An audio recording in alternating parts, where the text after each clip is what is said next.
Welcome to TAO-Living, the Art of Living podcast with your host, Corleto, where you will be supported to remember that you are the driver and not the vehicle, so that you can walk your life in trust. Ladies and gentlemen, I am beyond in deadly gratitude to have the opportunity to communicate and learn from this beautiful soul that's sitting in front of you right now. His discoveries in the field of light and vision and consciousness have been endorsed by the luminaries across the fields of science and spirituality. Bruce Lipton, Deepak Chopra, Louise Hay, Eckhart Tolle, and his most recent book, Luminous Life, How the Science of the Art of Light Unlocks the Art of Living. Right? How profound. So the podcast, TAO-Living, the Art of Living. So please help me and welcome Dr. Jacob Liberman. Jacob, thank you so much for your willingness to be here and share your brilliance, your heart, your spirit, your insights with me, for sure. That's my greedy part, and the listening audience. So thank you for being here, sir. It's a great pleasure. It takes two to tango, and good things, or things that we know by heart, they only come forth when something is requested of them, which also comes by heart. And so it takes two to create an interaction where each of us gets to be the speaker in a moment, and then the listener, and it keeps going back and forth.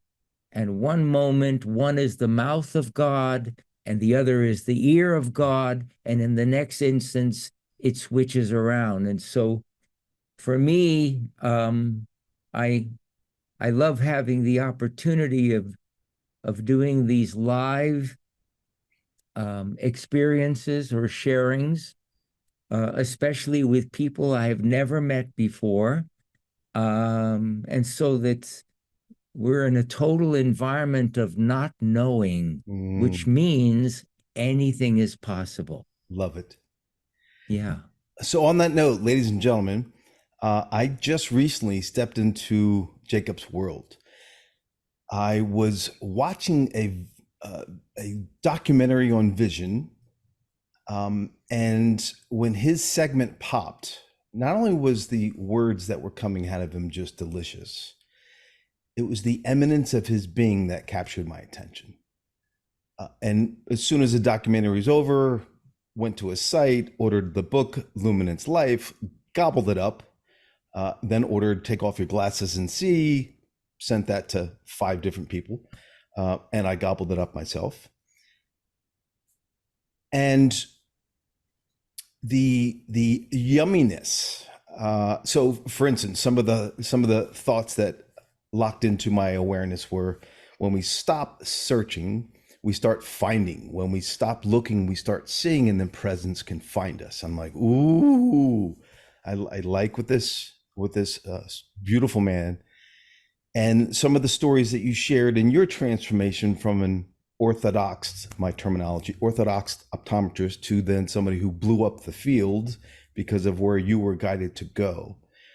There was a similar journey in my dynamic when as a chiropractor, and then I was blessed to be introduced to one of my most profound teachers who lifted the veil off of my eyes and opened me to a brand new consciousness, including the term that's used in the profession, yet it's different in the vocation, which is subluxation. So in the profession, it's this mechanical thing that interferes with the nerve system.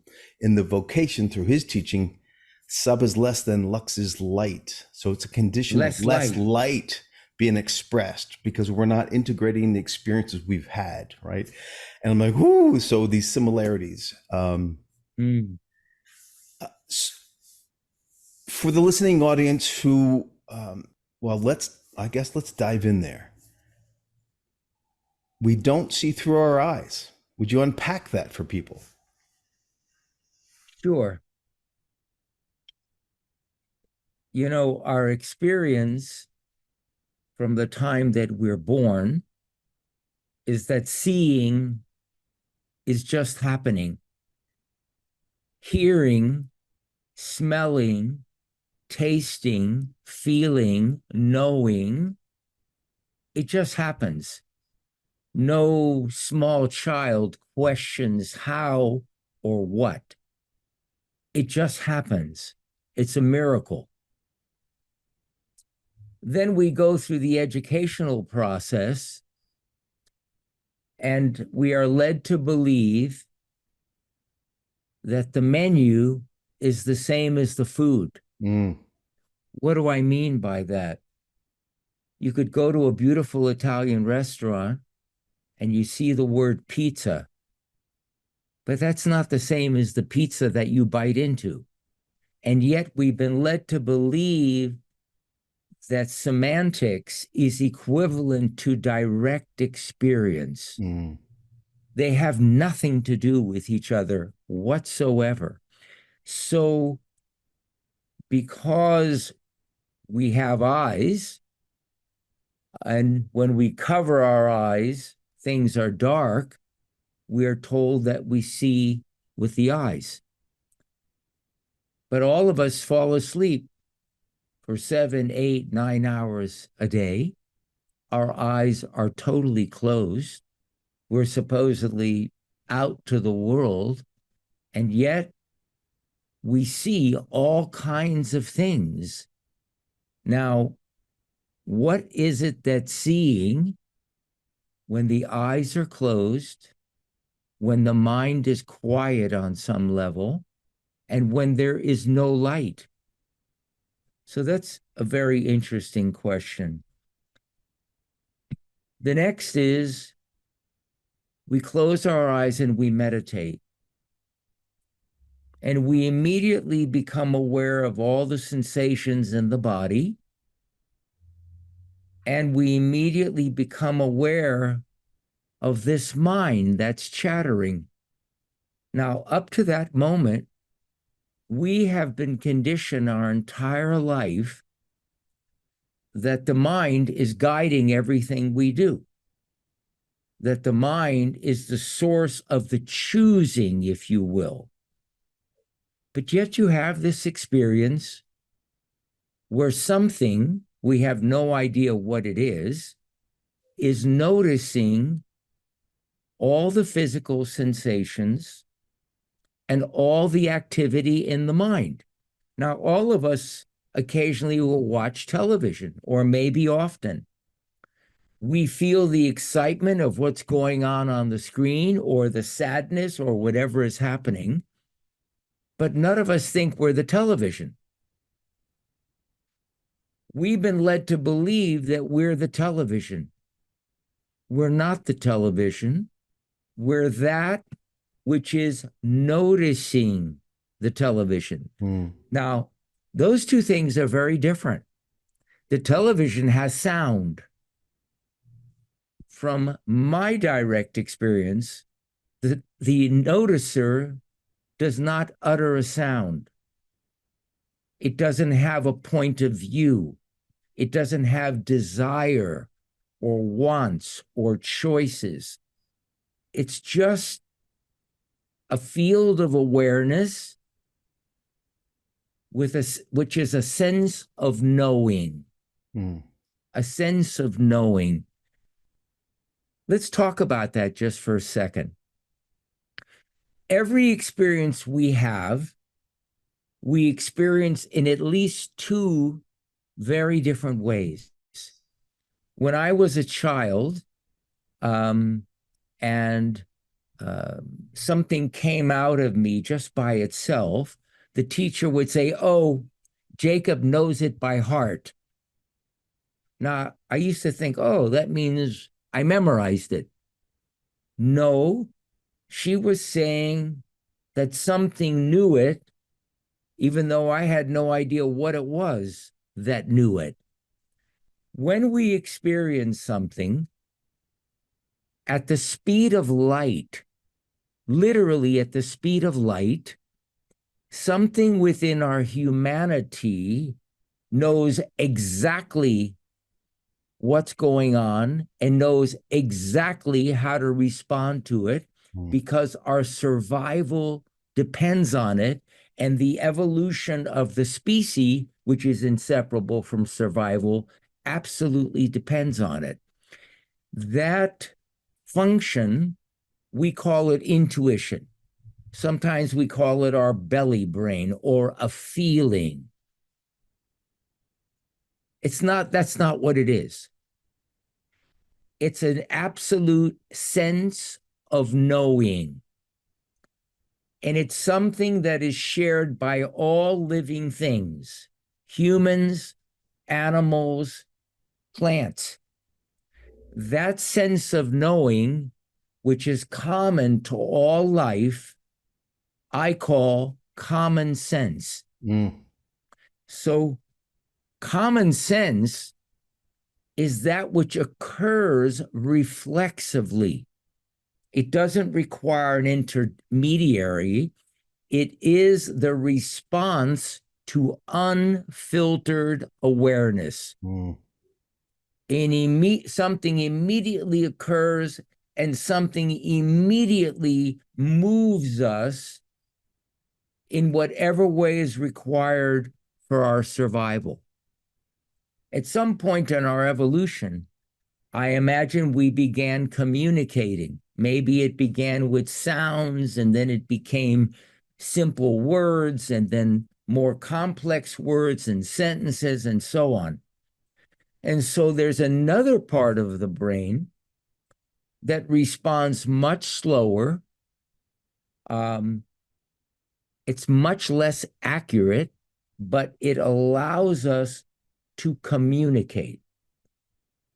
The first part that responds at the speed of light is primarily initiated within the right hemisphere and the very ancient reptilian limbic parts of the brain, the part that has been around since the first cells developed of our humanity. They respond just like an animal in nature responds. If they feel safe, they're just there. The moment anything is sensed that that aspect of that creature isn't aware of, it's gone. It doesn't say, how did I create this reality? It doesn't say, am I in denial?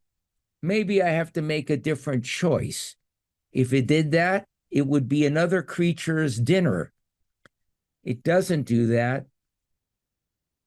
It doesn't make any decisions. It is literally reflexively moved.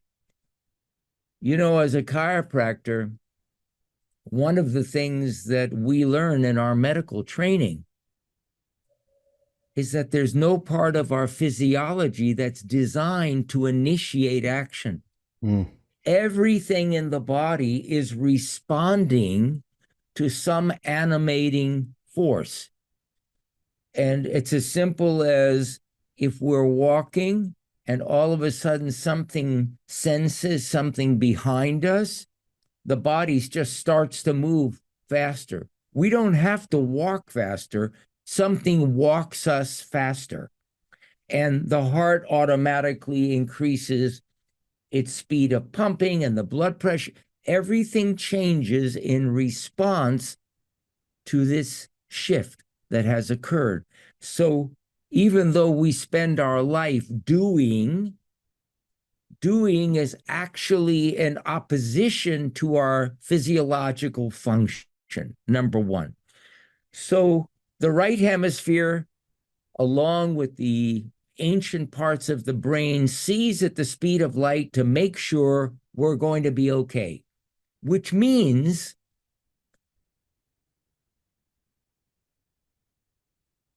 how it does this, I have no idea, but it absolutely knows at 100% level what needs to occur for us to be protected. It's not right 99% of the time.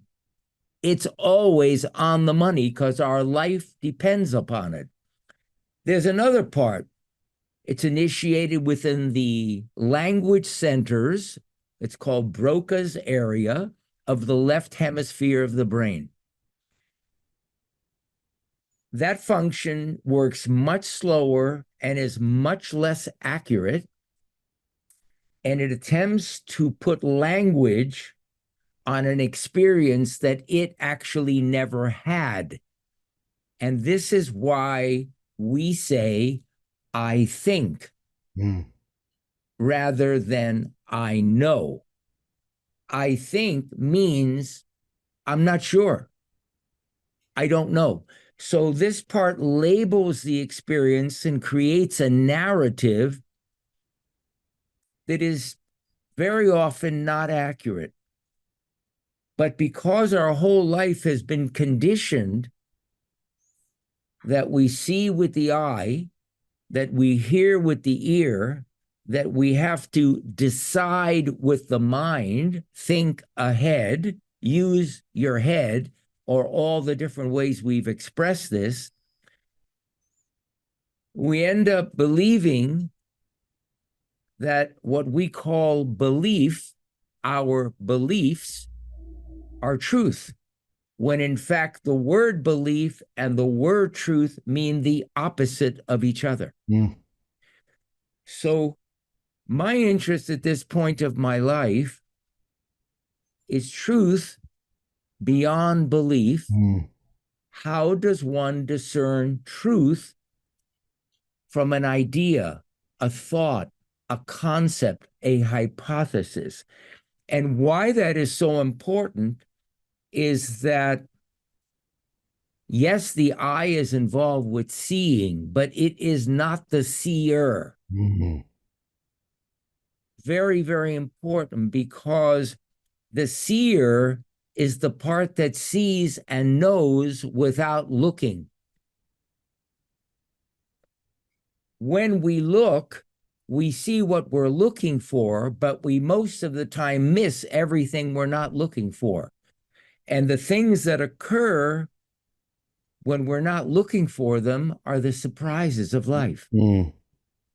And so the moment we begin to look, our field of vision narrows. And when it narrows, we don't see life as a whole, we see life through a hole. This is what occurs with most kids that have been labeled as having a learning difficulty.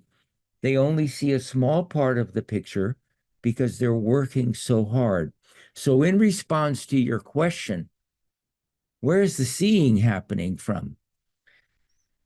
The seeing is occurring from this infinite ocean of awareness, which I call pure awareness. Most people call it consciousness. There's a reason I don't use the word consciousness. Consciousness, first of all, indicates that something is conscious of something else. With pure awareness, the witness, the observer, disappears. There's just pure seeing, number one. Number two is that most people think or are under the impression you need to increase your consciousness. Oh, my consciousness just expanded. Consciousness from, again, this is my humble personal experience, is nothing personal. Consciousness is this ocean of awareness from which everything arises. And so we are all part of the same field of consciousness. When a drop of water falls into a lake, the drop of water no longer exists. It doesn't remain a drop within the lake. It becomes the lake. The drop of water sees itself as a single drop. The ocean has no point of view. It is just pure isness. And so when something occurs and the athlete is in what they call the zone, or we experience those aha moments, people often ask, well, how did that happen? And everyone says, I have no idea. Because it's just an instance of grace. It's not, I did it or I made it happen. It literally occurs without us on some level. And it's pure grace. And, you know, when we started this conversation, you used the word humbled. I am incredibly humbled and touched because when these things occur, it silences us. It literally silences us. We realize that everything we think we know comes and goes, but truth is forever. It's unchanging. So that place that sees for us notices regardless of the physical senses and responds in ways that we cannot even begin to envision. And this is so critical to everything you and I are involved in, which is helping people. Why? In life and in biology, timing is everything. And when I say timing, the timing of the miraculousness of this universe, which is inseparable from the timing of our physiology, the timing of our awareness, the timing of our response, it has to be so precise for everything to move not only congruently, but coherently with everything else.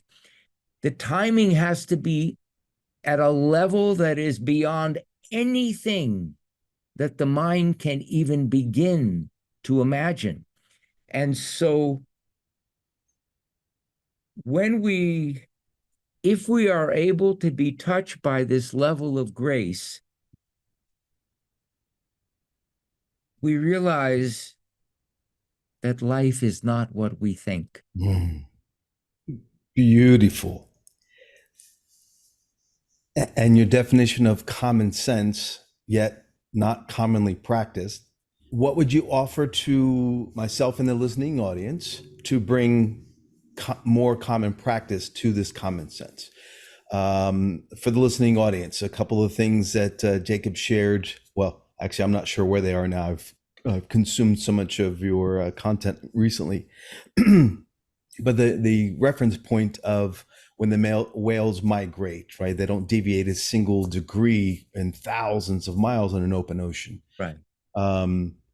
So that inner GPS is because of the world, the way it's designed, the external world, and the way most people grow up in 3D, we start to believe the environment and lose or disconnect from the trust of that inner guidance, or, as you beautifully say, the light that is pulling our attention. So what are some ways that we can reconnect to the inner GPS and start more consistently being in this common sense, if you will? So I'm looking out my window just behind the monitor, and there are these very large eucalyptus trees that are waving back and forth because we have a lot of wind today. Now, we know they're moving because we are aware of something that is not visible to us called wind. But something is animating the wind, which is even more invisible. That animating force is animating everything. And just as it animates the tree to grow up, without the tree having to make a single choice. It just not only grows, so it's guided exactly in the direction that it needs to grow and expand, but its purpose for being merely occurs in its being. Its beingness literally brings forth, whether it's a tree that's creating shade or one that's creating fruit or flowers or whatever. So how do we get in touch with this common sense? It's sort of like, how do you get in touch with the air we breathe when it's everywhere, or the water that a fish swims in? It becomes unaware of it because it's always in it. So for me, this is the key. We have been trained to attend to what's outside of us. And so our interactions are always going on with what's going on outside. And then we have some internal dialogue, which we have with something called mind. Very few of us were ever shared anything about the internal conversation that doesn't come from us, but comes to us without words. And that internal guidance is what's making everything else happen. So it's not so much what we're looking for, which has to do with doing. It has to do with what's looking for us, which has to do with being. This is why we are human beings. So in terms of vision, this epiphany came to me. I've never heard anyone speak about this before, certainly not in the vision care field. But, you know, the expressions that we've heard throughout our life, they didn't come about because someone thought, oh, that sounds pretty cool. They came about because they're based on truths. So when someone says a watched pot never boils, everybody knows what that is. But that is one of the most primal laws of quantum mechanics, that the world changes when God blinks. Our attention on something, or at least based on a measuring device, which is what they use in quantum mechanics, there are no human observers. When you design something to look for something a certain way, it stays just that way. It doesn't change. So a watch pot never boils is a perfect example of a common statement that is absolute truth at the quantum level of reality. Why is that so important? Over 50% of our technology today is based on quantum mechanics, the most accurate scientific theory ever developed, more accurate than anything else we've ever come up with. So very important. So there's another common expression. It caught my eye. What was it that caught your eye? Well, you can say it's the car coming from the right, the dog that ran out into the road while I was driving that caused me to stop.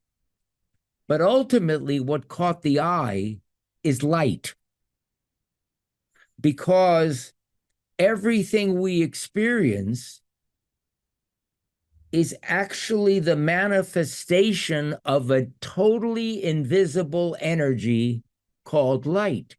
Light is the most fundamental energy from where life emerges.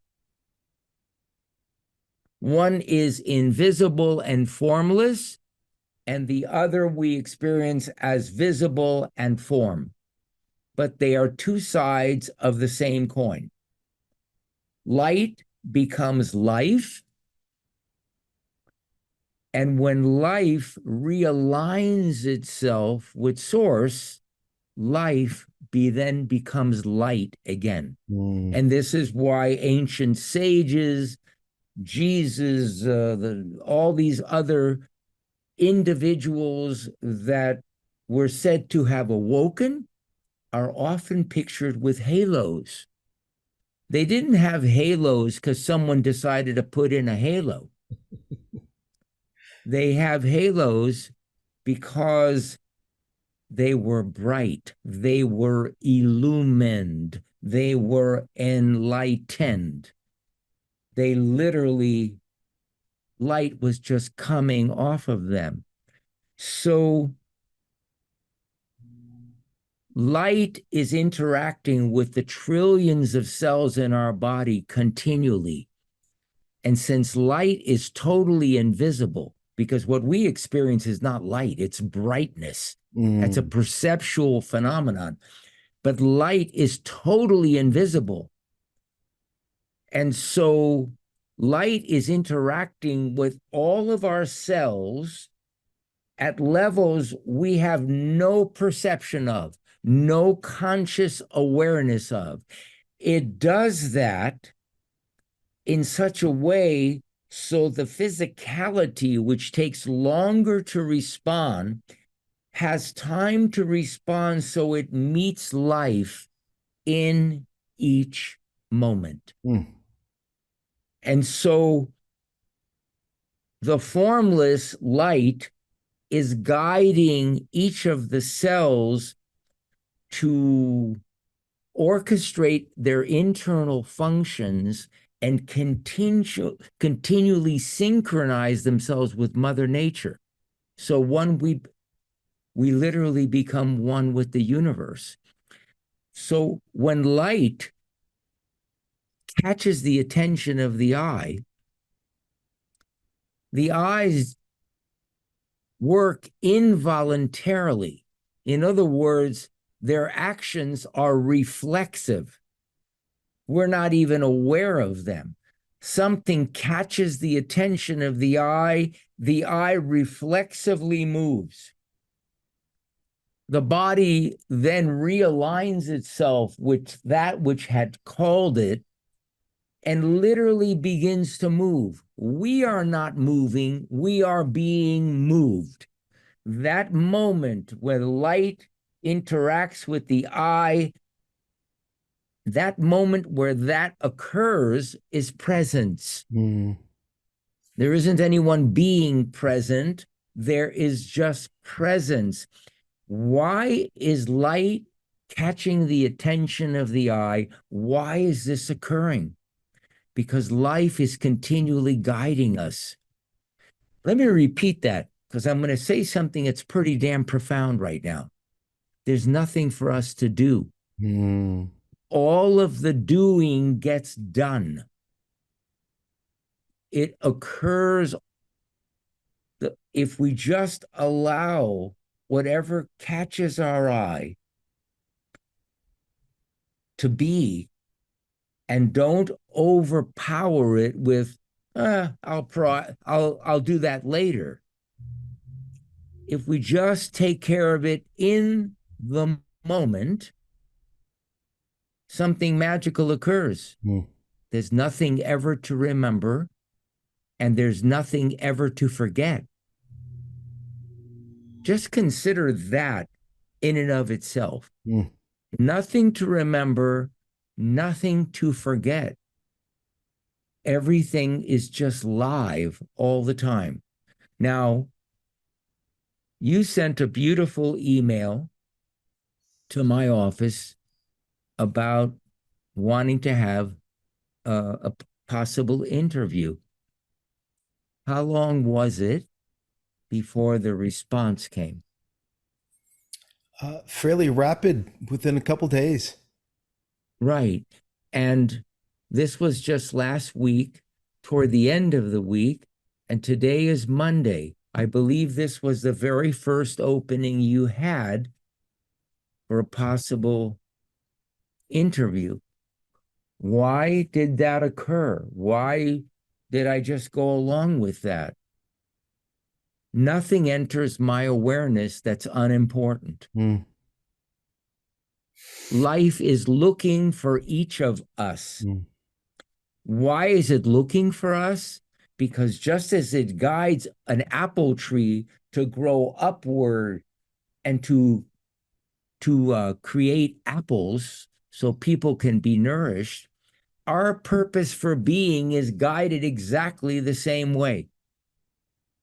You know, I don't know much about you, but I briefly looked at your site, and I believe you had a motorcycle accident that was life-changing for you on some level and brought you to this moment.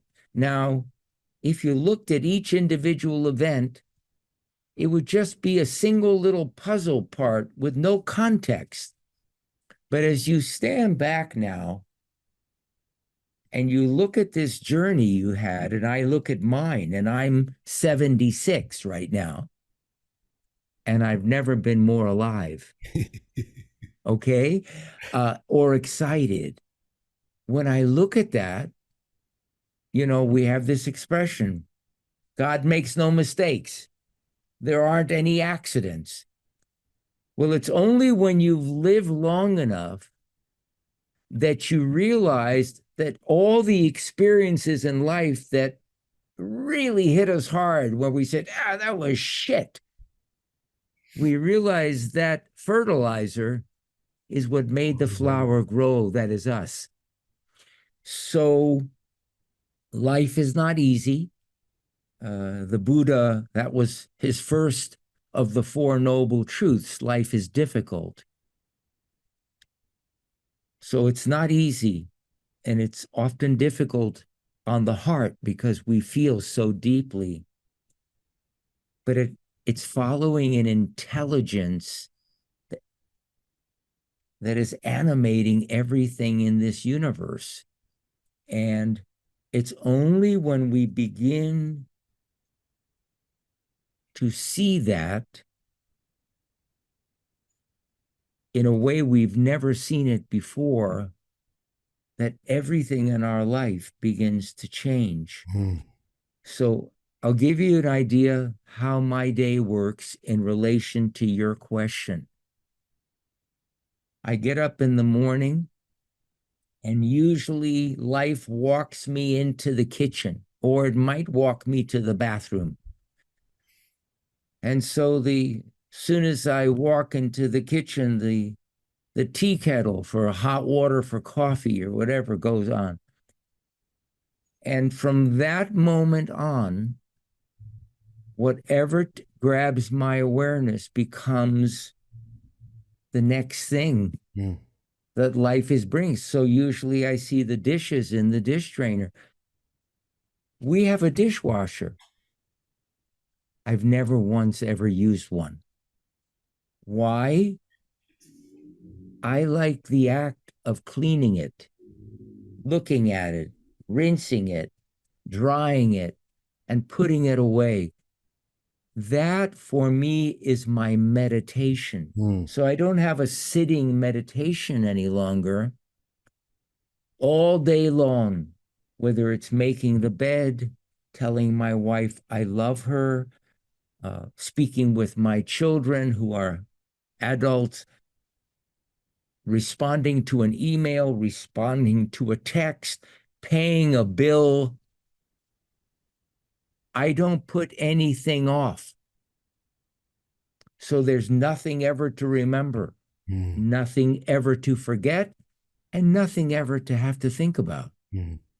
Whoa. You mean we can actually live just on a level of awareness with minimal engagement of the mind. The mind is an aspect of our humanity which works, it dances beautifully with the other part of us that immediately knows. They both have an important function. One of them knows, the other one shares. One of them gets a very global picture.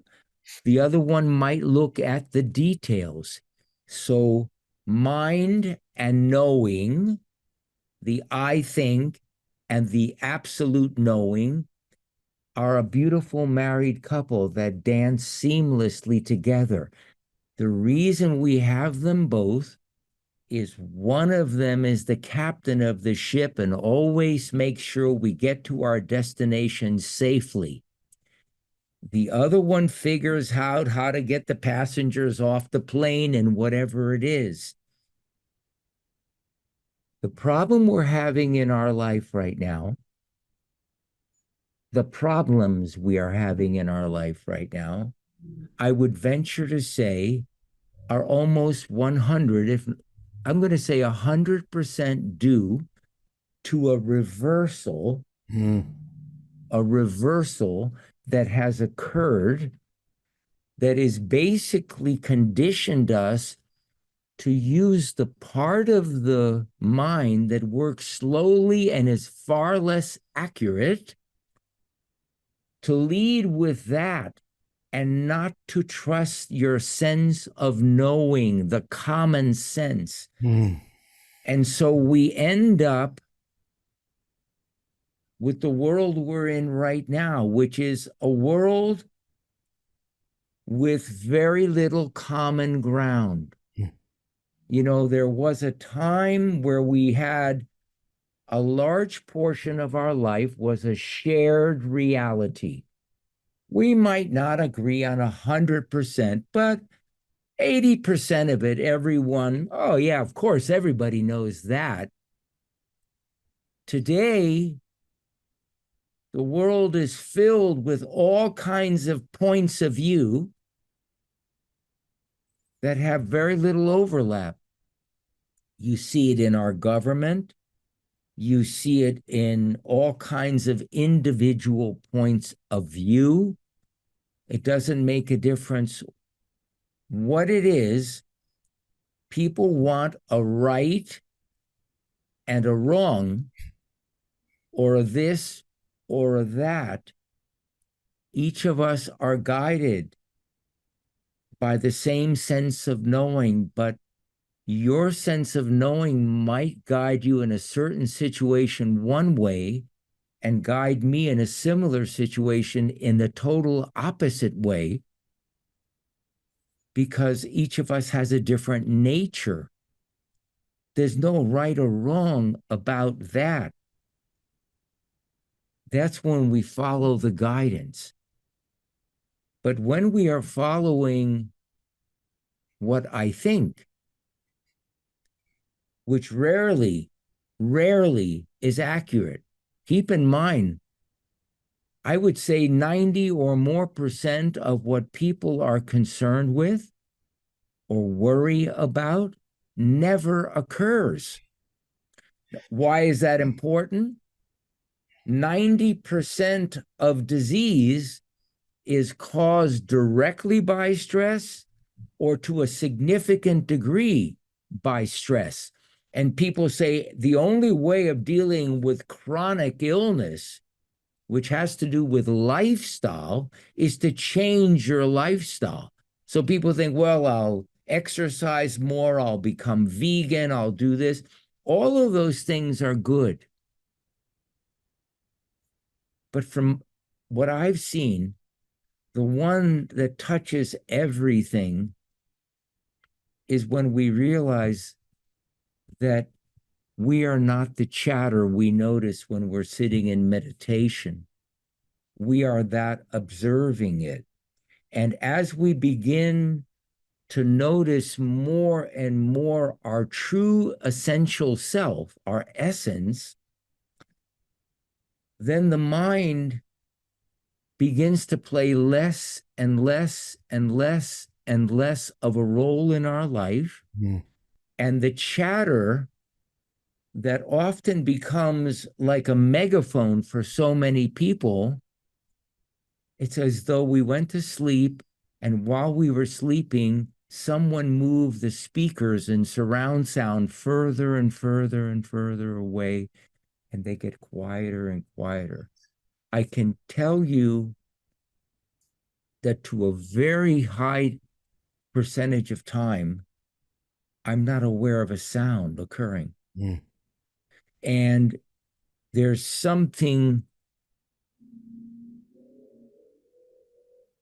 that's very touching about that.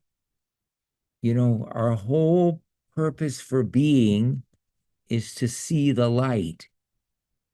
And if we are very fortunate, we become like a light bulb and we start emitting light. Of course, we are totally unaware of it because there's no significance in it for us.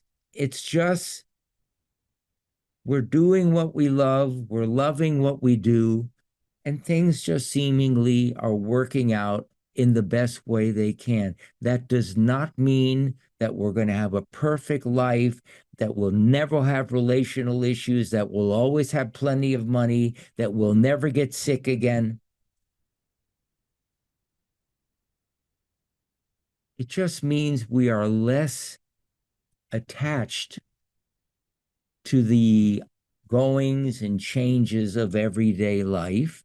And so they come and go a bit quicker, perhaps have less of a consequence on us.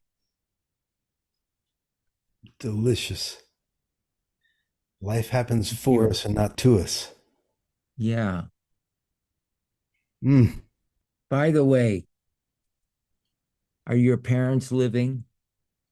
They both made their transition. So I just want to tell you something. They're both really proud of you. Mm.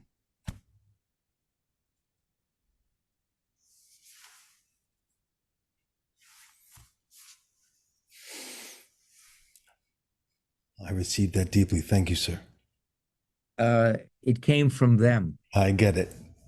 I just happened to be a postal service agent that was off today.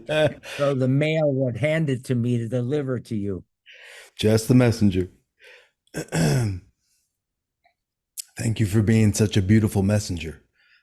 Not just now, period. For Just doing my best. And so, ladies and gentlemen, once you access, which in the show notes you'll have a link to access Jacob, Dr. Liberman, and there's so much to offer. Content you can watch and listen to. Definitely, really support you to access Luminous Life. It's in a physical book. It's in Audible. It's in all types of different consumable ways to bring that into your system. And as a living example of the courageous act, so in his stories, which we didn't tap into any of this now, to shift from somebody who used to wear glasses since he was a teenager, maybe a young adult, to no longer, and how he's helped hundreds of thousands of people around the world do what's in the past was told was impossible. You can't correct your vision, which is nonsense.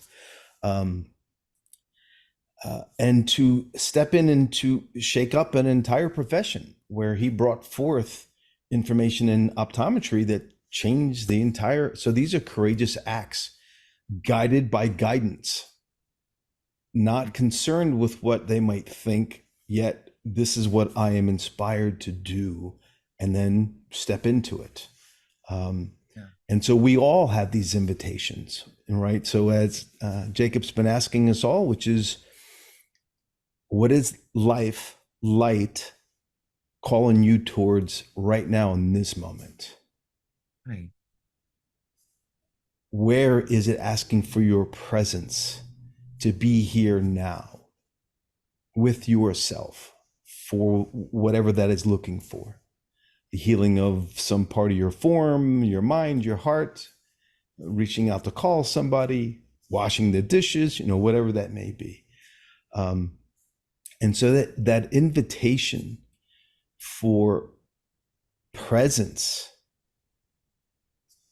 present time awareness on a regular basis, as he's just stated, how that reduces the mind chatter to the point of non-existence because there's no noise there. Wow. And that's possible for all of us. You know, in the late 80s, I was doing a keynote address at a conference in Washington, D.C., and I was sharing about a very specific use of color that I had been developing since the 70s that allowed me to help people desensitize from the habitual psycho-emotional triggers in their life that were the underpinnings of their stress reactions.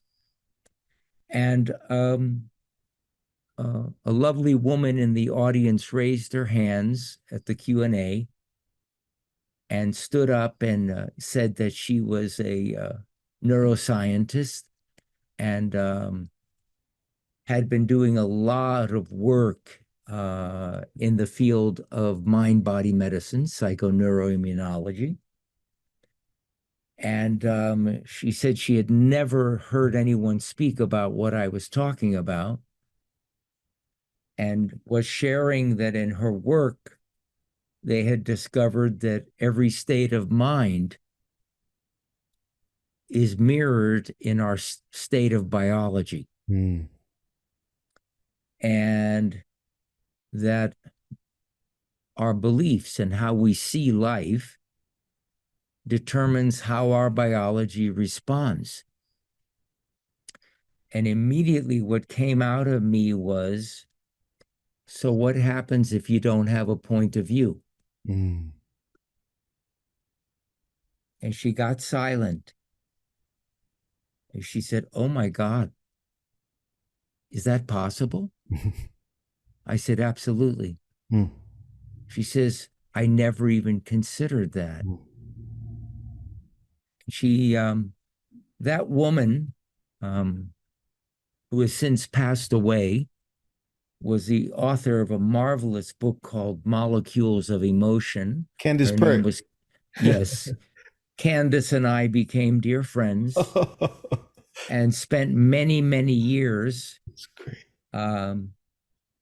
Seeing each other, having in-depth conversation, because just as every state of mind creates a state in our biology, my sense is that even small instances of no point of view, in other words, seeing from this pure, unfiltered awareness, may just be the seed of spontaneous remission. And so there's a lot of interesting things. You know, my work these days is I mentor a small number of individuals who are interested in the kinds of things that I'm sharing these days. I don't have private practice, any longer. But that's what's really inspires me, breathes me to keep being involved and excited, is the quality of our life, and so I'm so grateful to spend this hour with you, and I'm so happy that you reached out, and of course there was an immediate yes. And just like children, when they have fun and something really gets them going, they always say the same thing. Can we do it again? Yeah. So We'll do it again at some point. Be honored.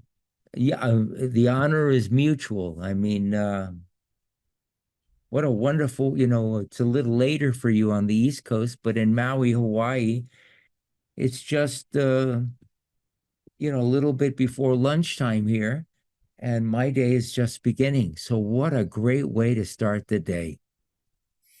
Well, we're getting closer to dinner time, but I've just received my nutrition, so I'm good for the night, minimally, if not the next few days.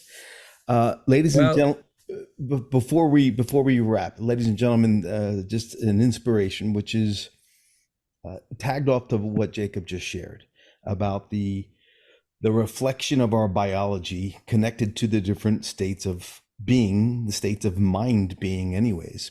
So please remember, if you're experiencing something in your physiology, your physicality, your anatomy, your body, remember, first and foremost, there's nothing wrong with you and you're not broken. That's what the establishment that the world has taught us to view from that perspective. And it's just not true. It's an antiquated model of so-called healthcare, which there's no health in that care. So one, remember that. And as Jacob just said, just by being willing to acknowledge that possibility, which seems counterintuitive if, hey, there's something going on, right? So there must be something wrong with me. What if that's not the dance? What if it's strictly your system, you getting your attention to look at yourself differently? So it's an invitation to enter into your own body, mind, spirit conversation, to engage in presence in a moment, to listen. And then by listening, the next message of truth arrives to handle, address, feel. And then, as Jacob was describing, these magical moments of spontaneous healing, because you're the only one that can heal yourself. You're the one you're looking for, occur. So my heart desired to share that. Jacob, thank you for allowing me to let that be voiced. And ladies and gentlemen, thank you for tuning into this special episode of the TAO-Living podcast, The Art of Living, where when you remember that you're the driver and not the vehicle, you can walk your life in trust. And Dr. Liberman, thank you for who you be, your presence in the world, and definitely on this episode. And as kids, until we play again. Abundant blessings. Abundant blessings. Same to you. Thank you for tuning in to the TAO-Living podcast, The Art of Living. Now go to loucorleto.com, LOUCORLETO.com, to receive your free training, the operator's manual for your vehicle. See, when you buy a phone, you get a manual. When you buy a car, you get a manual. When you entered your body, no manual. Let me teach you how it's really designed to work. Also, help me help others and share this podcast far and wide. And subscribe so you don't miss a single episode. Until next time, abundant blessings.